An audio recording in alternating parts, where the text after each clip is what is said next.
পেঁয়াজ রসুন চিংড়ি মাছ ছাড়া নাকি এঁচোড় ভালোই হয় না, এটা আমার মেয়ের কথা। আর আজকে আমি আমার মেয়ের ভুল ভাঙিয়েছি। সম্পূর্ণ নিরামিষভাবে আজকে এঁচোড়টা রান্না করেছিলাম আর খেতে দুর্দান্ত হয়েছিল। চলো তোমাদের সাথে শেয়ার করি। প্রথমেই এঁচোড়টা বড় বড় করে কেটে নুন হলুদ দিয়ে একটা সিটি দিয়ে নিয়েছি। এবার গরম তেলে গোটা গরম মশলা ফোড়ন দিয়েছি আর আলুগুলো নুন হলুদ দিয়ে ভালো করে ভেজে নিয়েছি।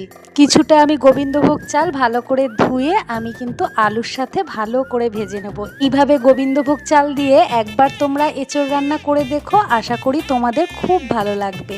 আদা কাঁচা লঙ্কা বাটা, জিরে গুঁড়ো, ধনে গুঁড়ো, হলুদ গুঁড়ো, একটু লঙ্কার গুঁড়ো জলে গুলে আলুর সাথে ভালো করে কষিয়ে নেব। মশলাটা ভালো করে কষানো হয়ে গেছে, যখন তেল ছাড়তে শুরু করেছে তখন টমেটো আর সেদ্ধ করা এঁচোড়টা দিয়ে ভালো করে কষিয়ে নেব। আজকে নিরামিষ বলে আজকে আমি সম্পূর্ণ নিরামিষভাবে এইভাবে করেছি আর খেতে দুর্দান্ত হয়েছিল। আর তোমরা যদি মাছের মুড়ো দিয়েও এইভাবে মুড়িঘণ্টের মতন করো না, সেটাও কিন্তু খুব ভালো লাগবে। সব কিছু ভালো মতন কষানো হয়ে গেলে পরিমাণ মতন জল দিয়ে ঢেকে দেব।